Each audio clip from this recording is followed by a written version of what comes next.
बहुत अच्छा लगा। बड़ी खूबसूरत है, बहुत ही सुलझी हुई सी फेवरेट है आपकी? हाँ ऑफ कोर्स, क्यों नहीं, फेवरेट है, वन ऑफ द फेवरेट्स हैं। बड़े साहब को लेके जो इतना हुआ क्रिएट हो गया था, मुझे डर ये था कि पता नहीं वो सीन कैसे एडिट हुआ है और मेरा परफॉर्मेंस कैसा है।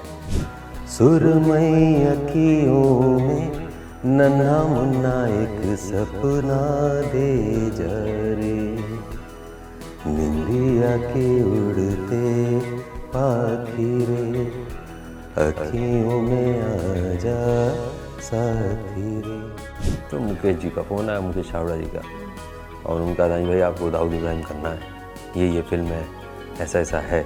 हाँ मेहनत लगी, लेकिन मज़ा आया करते हुए उसको। आदित्य सर ख़ास तौर से बार बार मेरे पास आके पूछते थे कि कुछ चाहिए तो नहीं सर, कुछ ये तो नहीं, वो तो नहीं, तो मैं बार बार उन्हें हाथ जोड़ के कहता था नहीं सर मुझे कुछ भी चाहिए होगा मैं ज़रूर बताऊंगा। हेलो नमस्कार, मैं हूं आपके साथ पल्लवी और आप देख रहे हैं अमरुजाला.com। आज हमारे साथ बेहद खास मेहमान मौजूद हैं। एक बार उनकी तरफ कैमरा पैन करते हैं और आपको दिखाते हैं कि आखिरकार वो कौन है। नहीं पहचान पाए? नहीं पहचान पाए तो एक बार धुरंधर 2 में बड़े साहब का वो किरदार देख लीजिएगा, जिस किरदार का इस वक्त खूब जिक्र हो रहा है। हमारे साथ स्टूडियो में मौजूद हैं बड़े साहब दानिश इकबाल साहब। बहुत बहुत स्वागत है सर। मतलब मेरे हाथ में वो डाइमिथाइल वाली चिप नहीं लगी है, इसलिए आप हाँ नहीं लगी तो मुझे बहुत सोच समझ के हाथ हाँ, बहुत सोच समझ के हाथ मिलाना पड़ता है। सर पहले तो आपका तहे दिल से स्वागत है हमारे स्टूडियो में, लेकिन चूंकि हम बातचीत अभी शुरू कर रहे हैं तो एक सबसे इम्पॉर्टेंट सवाल हमारा ये है कि ये फिल्म की शूटिंग जब खत्म हुई, जब आप एकदम तसल्ली से बैठे घर में, तो सबसे पहले जो आपके दिमाग में ख्याल आया वो क्या था फिल्म रिलीज होने से पहले? यही आया कि बड़े साहब को लेके जो इतना हुआ क्रिएट हो गया था, मुझे डर ये था कि पता नहीं वो सीन कैसे एडिट हुआ है और मेरा परफॉर्मेंस कैसा है। अगर लोगों की उम्मीद पे खरा नहीं उतरा तो हमारी इंडस्ट्री में पैकअप होते देर नहीं लगता, आप बहुत जल्दी जो है डिब्बे में डाल दिए जाते हो। तो मुझे बस इस चीज़ का डर था, क्योंकि शूट करके हम लोग आ जाते हैं, मालूम नहीं होता है कि क्या चीज़ कैसी बनेगी, क्या बनेगी। और चूँकि वन बहुत ज़बरदस्त बनी थी फिल्म, तो उम्मीद तो थी कहीं ना कहीं मुझे कि सेकेंड भी उससे और ऊपर ही होगी, नीचे तो नहीं होने वाली। पर अपने को लेके आप हमेशा डाउट करते रहते हैं ना कि आपने कैसा किया होगा, अच्छा किया होगा कि नहीं किया होगा। तो वही इनसिक्योरिटी, वो डाउट मेरे अंदर भी था। लेकिन जब मैंने देखा, और मतलब मैंने देखने से पहले ही, मैंने दूसरे दिन एक्चुअली देखा। अच्छा। हाँ, तो उससे पहले ही मैसेजेस और इंटरनेट पे चीज़ें जब आने लगी तो दिल की धड़कन बहुत तेज़ हो गई, बहुत ही ज़्यादा। क्योंकि फिर मुझे ये होने लगा कि ऐसा क्या देख लिया इन लोगों ने कि इतना दीवानगी हो गई सबको, ऐसा क्या हो गया उस सीन में। हाँ। क्योंकि I knew the length of the character and the scene, बहुत ज़्यादा पूरे में नहीं फैला हुआ है वो, नहीं बिल्कुल नहीं, बहुत प्रिसाइज है। हाँ। तो मैंने कहा चलो देखते हैं, खुद को एनालाइज करेंगे ऐसा क्या उसमें ख़ास उस सीन में। लेकिन जब मैं ऑडियंस के साथ बैठ के देख रहा था तो जो ऑडियंस का रिस्पांस आया, मैं अपने आप को भले जितना भी डाउट करूं, जितना भी क्रिटिसाइज़ करूं, लेकिन पब्लिक अगर आपको पसंद कर रही है तो आपको थोड़ा बहुत तो मानना पड़ेगा कि आपने जो किया है वो मतलब कुछ ना कुछ तो अच्छा किया ही है। अच्छा, ये जो आपका कैरेक्टर है वो हिस्टोरिकल कैरेक्टर हो जाएगा आज से। मतलब जिस तरीके से आप वायरल हुए, लोग आपका नाम सर्च करने लग गए, कौन से एक्टर हैं। फिर बाद में हमें पता चलता है पिछले 30 साल से आप फिल्म इंडस्ट्री में हैं, आपने बड़ी बड़ी फिल्में की हैं, अच्छी फिल्में की हैं, अच्छे किरदार निभाए हैं। इसमें एक हक मूवी भी है। लेकिन जो आपकी शुरुआत हुई वो किस तरीके से हुई, क्योंकि ये मैं जानना चाहूँगी, क्योंकि आपने एक फिल्म और की है द ब्रेड। हालांकि वो बॉलीवुड की फिल्म नहीं है, बावजूद इसके आप ब्रेड मूवी, ये सब आपको कैसे मिला? देखिए कहीं ये छप गया था कि 30 साल मैंने लेकिन 30 साल मैंने इंडस्ट्री में नहीं काम किया है। अच्छा। 30 इयर्स हो गया मुझको थिएटर जब मैंने शुरू किया था। अच्छा, 30 साल से आप बहुत कम एज में शुरू, बहुत यंग एज में मैंने शुरू किया। मैंने अपनी ज़िंदगी का पहला नाटक 1994 में किया था। और प्ले का नाम था दंगा। ज्ञानदेव अग्निहोत्री उसके राइटर थे और प्रोफेसर सचिन तिवारी उसके डायरेक्टर थे। तो अगर आप वहाँ से जोड़ेंगे तो लगभग ज़्यादा ही हो गया। बॉलीवुड में कितना हुआ आपको? बॉलीवुड में कम से कम 10, 15, 20 साल तो हो ही चुके होंगे। 2002 के आसपास मैंने 2003 में मैंने अपना पहला सिनेमा प्रोजेक्ट किया था। तो हाँ, हो गए 20 साल लगभग, 26 चल रहा है। फ्रेंच फिल्म द ब्रेड तक कैसे पहुंचे? मेरी पढ़ाई हुई है इंग्लैंड में। हाँ, वो आपने मास्टर्स की है इंग्लैंड से? जी। एक्टिंग में मैंने मास्टर्स की है the royal central school of speech and drama से। उससे पहले मैं NSD से था। तो कहने का मतलब ये है कि फॉरेन के डायरेक्टर्स और वहाँ के जो एक्टर्स हैं उनसे मेरा दुआ सलाम है। तो जब भी कोई बाहर की फिल्म इंडिया में शूट होती है तो एक बहुत छोटी सी कम्युनिटी होती है हम लोगों की, एक दूसरे को पता रहता है। कास्टिंग के लिए कॉल्स आते हैं कि ये कैरेक्टर है, आप शूट करते हैं कि नहीं करते हैं। तो ऐसा मैंने 3-4 बाहर के प्रोजेक्ट्स करे हुए हैं। सबसे पहला था मेरा a mighty heart, Daniel Pearl की लाइफ के ऊपर बनी थी। उसमें इरफान साहब भी थे। फिर और भी 2-4 हैं। द ब्रेड मेरी लेटेस्ट है, फ्रेंच फिल्म है। और हाँ, तो करता रहता हूँ बीच बीच में बाहर के भी प्रोजेक्ट। अरण्यक में भी आपने काम किया। रवीना टंडन के साथ काम करके आपको कैसा? बहुत अच्छा लगा। बड़ी खूबसूरत हैं, बहुत ही सुलझी हुई सी फेवरेट है आपकी? हाँ, ऑफ कोर्स, क्यों नहीं, फेवरेट है, वन ऑफ द फेवरेट्स हैं। और बड़ी कमाल की एक्टर हैं। और जब उनको देखा तो सीधा मोहरा का गाना याद आया था मुझको। चीज बड़ी है, मस्त मस्त। टिप टिप बरसा पानी। अच्छा अच्छा। ओके। ओहो, क्या डांस किया है उन्होंने उसमें। और एक्टर भी बहुत अच्छी हैं। और बड़ा मज़ा आता था अरण्यक की शूटिंग में।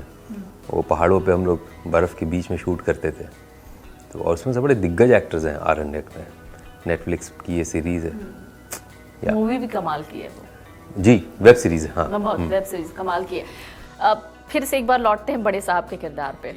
वो जो किरदार था जब हमने देखा, मैं यहाँ पे एज अ जर्नलिस्ट आपसे सवाल नहीं पूछ रही, एज अ ऑडियंस एक सवाल पूछ रही हूँ मैं आपसे। हमने आपको देखा बिस्तर पर लेटा हुआ एक डॉन जो बूढ़ा हो चुका है, जो बहुत बीमार है। जब वो बोलता है तो उसकी जुबान लड़खड़ाती है, लेकिन वो फिर भी पूरे तैश के साथ और तेवर के साथ बात करता है। ये जो पूरा कैरेक्टर आपने प्ले किया, उसमें आपको बहुत मेहनत करनी पड़ी होगी। जाहिर सी बात है, चूंकि आप एक्टर हैं, ये सवाल मेरा बनता नहीं है, क्योंकि इसमें तो आप सभी को महारत हासिल होती है, एक एक्टर को, खास तौर से अगर आप थिएटर आर्टिस्ट हैं वहाँ से।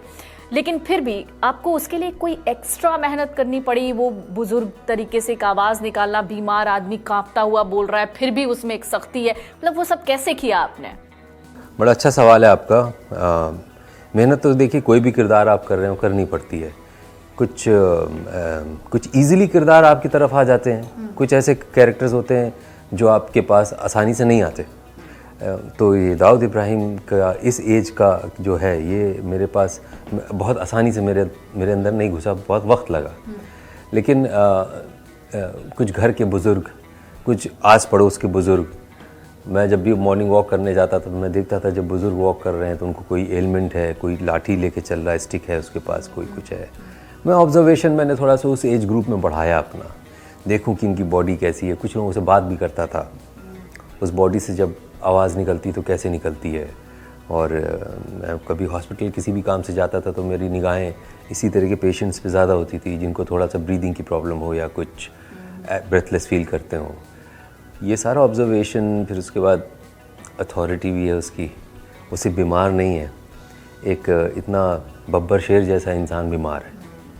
तो कहते हैं ना, हाथी मर के भी 1.25 लाख का होता है। तो ऐसा आदमी अगर बेड पे लेटा हुआ है तो वो बीमारी में भी जब वो उसका दिमाग ऐसा चल रहा है, उसका तेवर ऐसा है कि सब उसके इर्द गिर्द ऐसे खड़े हैं और उसकी बातें सुन रहे हैं और मान रहे हैं। तो हाँ, मेहनत लगी, लेकिन मज़ा आया करते हुए उसको।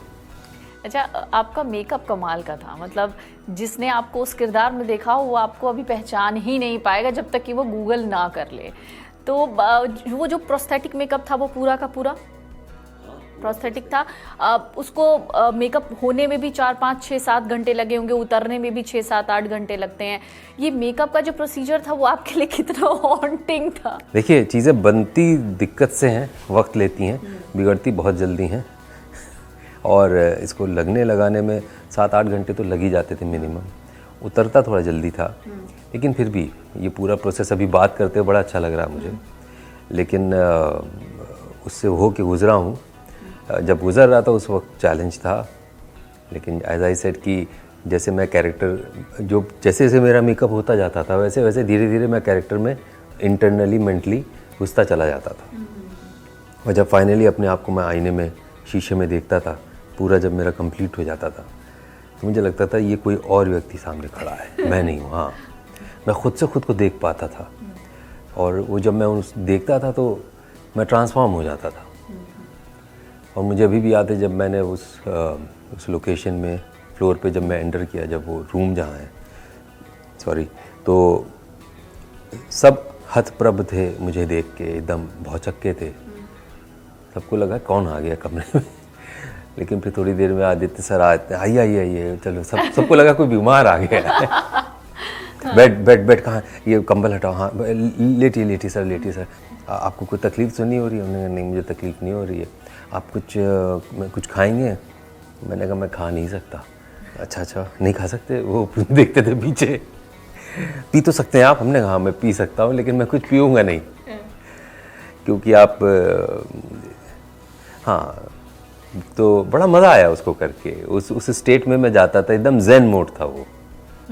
अच्छा, 7 घंटे का वो मेकअप पीरियड मान लेते हैं अमूमन, और उसके बाद फिर शूट करना, तो मतलब एक तरीके से 11-12 घंटा तो आपको खाना ही नहीं होता खाना होगा। लिक्विड आप खा सकते हो। हाँ। लिक्विड से मुराद ये है कि आप जूस पी सकते हैं, सूप पी सकते हैं उस स्ट्रॉ से, क्योंकि यहाँ लिप्स तक होता है मेकअप। ये सब जॉइंट्स लगते हैं एकदम, पूरा एक चीज़, मांसपेशियाँ, अब आपके चेहरे की जो मसल्स हैं टाइट हो जाती हैं। टाइट नहीं होती, तो वो मसल्स जो आप देख रही हैं, वो जैसे ये मेरा मसल है ना, वही मसल बन जाता है।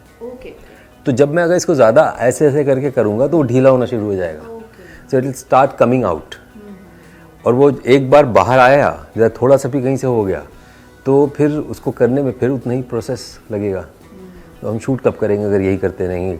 तो इतनी सेक्रीफाइस इंसान कर सकता है कि थोड़ी देर तक कुछ सूप पी ले स्ट्रॉ से, एक घूंट पी ले, कुछ कर ले, चलाए अपना काम कैसे करके। तो it's part of our job, I mean there is no big deal. जब हमको पता लगा कि बड़े साहब का एक किरदार है उसमें, तो बहुत सारी ऐसी खबरें, चूंकि मीडिया है तो बहुत सारी ऐसी खबरें आ जाती हैं जो बाद में रूमर साबित होती हैं। ऐसा लगा कि अक्षय कुमार उस किरदार को निभा रहे हैं, बड़े साहब के किरदार को, और भी। हाँ जी, खबरें कम आती हैं, रूमर ही ज़्यादा आता है।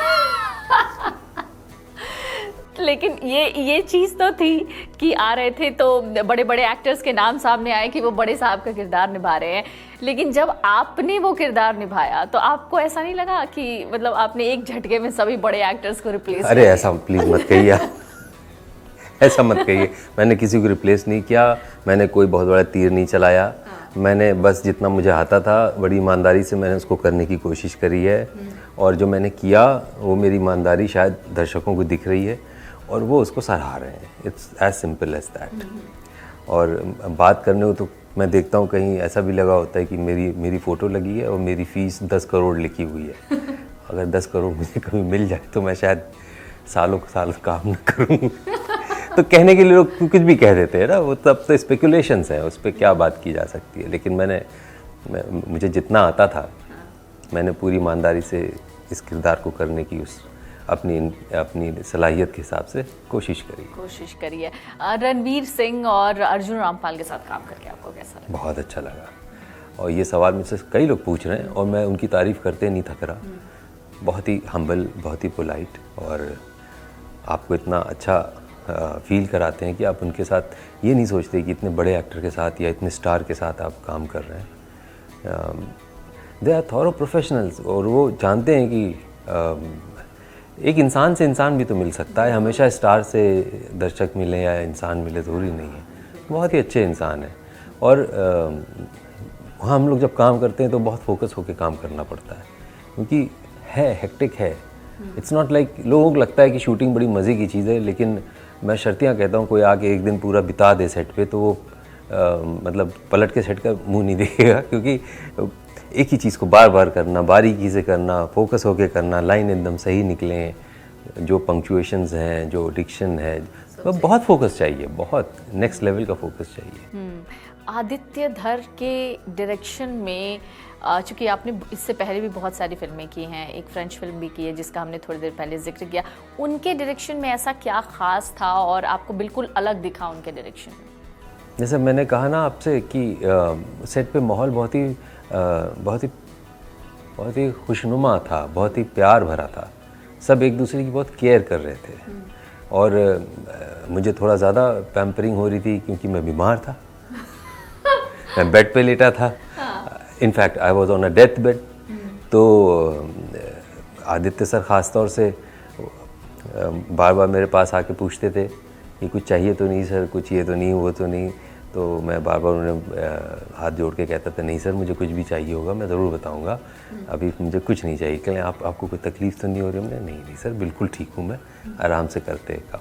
बहुत ही वार्म आया है वो, बहुत ही धुरंधर के सक्सेसफुल होने के पीछे कई कारण हैं। उनमें से एक बहुत बड़ा कारण ये है कि जो B62 की पूरी टीम है वो इंसानों की टीम है, वो जज्बाती लोगों की टीम है, वो एक दूसरे की केयर करने वालों की टीम है।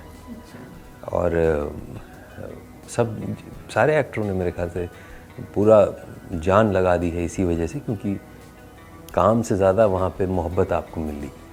तो जब जहाँ ऐसा बॉन्डिंग हो जाती है सेट पे, तो आप सोचते हैं कुछ और अच्छा, कुछ और नया और ज़्यादा लगा देने की, है ना, लग के आप फिर काम करते हैं। बिल्कुल।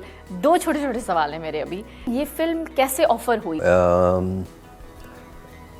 मुझे डायरेक्ट फिल्म ऑफ़र हुई, मतलब एक दिन मुकेश छाबड़ा जी के ऑफिस से फ़ोन आया मुझे कि दानिश सर आपकी हाइट कितनी है, टेक्स्ट आया, मैसेज।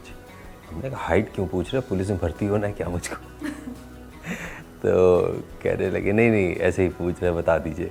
हमने इसमें क्या छिपाना, ये हाइट है। फिर पूछने एज कितनी, थोड़ी देर में एज बता दिया, वेट कितना है। हमने कहा क्या पूछ रहे, मॉडलिंग करवाए क्या करवाए? उसके दूसरे दिन एक कॉल आ गया कि सर आपकी ये डेट्स खाली हैं। मैंने कहा हाँ, बहुत आगे की डेट्स पूछ रहे थे। हमने कहा बिल्कुल खाली हैं। तो बस फिर उन्होंने कहा कि अभी आपको मुकेश सर फ़ोन करेंगे थोड़ी देर में। तो मुकेश जी का फ़ोन आया, मुकेश छाबड़ा जी का, और उन्होंने कहा दानिश भाई आपको दाऊद इब्राहिम करना है, ये फिल्म है, ऐसा ऐसा है। तो मैंने कहा कि यार दाऊद अंदर से हुआ इतना स्ट्रॉन्ग कैरेक्टर दे रहे हैं, मतलब आर यू श्योर कि मुझे आप दाऊद दे रहे हो? हाँ दानिश भाई आप करोगे दाऊद। मैंने कहा चलो भाई बहुत अच्छी बात है। पहले तो एकदम वैसा हुआ, फिर उसके बाद जब ये हुआ है, बड़ी जिम्मेदारी है, बहुत बड़े बड़े लोगों ने दाऊद कर रखा है। हाँ, ऋषि कपूर ने कर रखा है। अरे बड़े बड़े एक्टर्स ने किया, बहुत अच्छा किया है। कहीं ना कहीं ऑडियंस कंपेयर तो करेगी ही करेगी। तो ये सारी चीज़ें थी, एक एक्टर के अंदर जो इनसिक्योरिटी होती है, फियर्स होते हैं, वो मेरे अंदर भी, after all we all are human beings. So yeah, लेकिन रेस्ट इज़ द हिस्ट्री। बाद में आपको पता चला कि आपकी हाइट और वेट और इन सब के ये बारे में मेरे ख्याल से हाँ, ये इसी के लिए पूछ रहे होंगे कि उस बॉडी के करीब है कि नहीं मेरी बॉडी। थोड़ी सी रिजेम्बलेंस तो बॉडी में चाहिए होगी कि हाइट थोड़ा क्लोज रहे या वो रहे। कोई बहुत बड़ा लंबा तगड़ा आदमी करेगा तो वो दाऊद की जो इमेज है बॉडी हाइट की वो नहीं बन पाएगी। तो या शायद इसीलिए पूछ रहे होंगे, और क्या कारण होगा। एक आखिरी सवाल, इस फिल्म को कई नेगेटिव क्रिटिसिज्म मिल रहा है, बहुत ज़्यादा नेगेटिव क्रिटिक्स हैं, उनको कोई जवाब देना चाहेंगे आप हमारे प्लेटफॉर्म से? तो जिस तरह हम लोग प्यार को बहुत कद्र करते हैं किसी की, कि बहुत प्यार मिल रहा है, लोग ऑटोग्राफ लेना चाह रहे हैं, सेल्फी खिंचवाना चाह रहे हैं, फेसबुक पे इंस्टा पे लिखे चले जा रहे हैं, उसी तरह अगर कोई निंदा कर रहा है तो भाई वो भी सर आँखों पर, क्या कर सकते हैं। किसी को आप जाके चुप कराना भी नहीं चाहिए, जिसके जो मन में है वो बोलेगा। लेकिन चूँकि हम लोग फिल्म का हिस्सा हैं और इस इंडस्ट्री से जुड़े हुए लोग हैं, तो बस यही है कि सिनेमा की तरह अगर देखा जाएगा तो वो सिनेमा रहेगा। सिनेमा को आप किसी और चश्मे से देखने की कोशिश करेंगे तो फिर तो बहुत सारे मायने आप निकालते चले जाओ, किसी चीज़ का कोई अंत नहीं है। कोई कॉमेडी फिल्म बन रही है तो कॉमेडी क्यों है। बहुत बड़े अभिनेता के साथ आपकी फिल्म संकल्प, उसका एक्सपीरियंस ज़रूर शेयर करिए प्लीज़। नाना जी के साथ मेरा पहला सीन था, उस नाना पाटेकर साहब के साथ संकल्प का। मेरा फर्स्ट डे ऑफ शूट उन्हीं के साथ था और मुझे पता नहीं था कि वो ये कैरेक्टर कर रहे हैं, मार्ट साहब का। तो जब मैं सेट पे पहुंचा, मतलब जब कैब में था और सेट पे पहुंच रहा था, तो वो रास्ते में कैब वाले ने बताया कि कोई था बैठा साथ में जिसने मुझे बताया था कि सर कर रहे हैं ये रोल, तो सच में बहुत डर गया था, क्योंकि उनके बारे में कि वो बहुत स्ट्रिक्ट हैं और अगर उनके सामने किसी ने फंबल मार दिया, ये कर दिया, वो कर दिया, तो ऐसे हो जाते हैं, वैसे हो जाते हैं, बहुत सारी कहानियाँ सुन रखी थी। तो मैंने कहा भाई ये बंगाली टाइप का कैरेक्टर मैं कर रहा हूँ, एक्सेंट ऐसा है, तो कहीं कोई फंबल हो गया, कहीं कोई वर्ड के प्रोनाउंसिएशन में गड़बड़ हो गया तो पता नहीं आज क्या होगा, मेरा सारी इज्जत उतर जाएगी। लेकिन वो मैं जैसा सोच के जा रहा था एकदम उसके विपरीत निकले। वो भी रूमर निकला। अरे तगड़ा रूमर निकला, सही कह रही हैं आप, बिल्कुल एब्सोल्युटली राइट।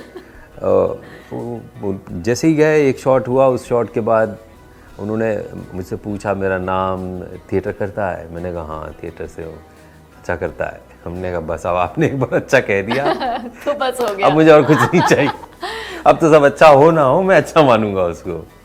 तो फिर उन्होंने बहुत कंफर्ट कराया, साथ में चाय वाय पीने लगे। काफ़ी लंबा सीन है वो, दिन भर शुरू हुआ था।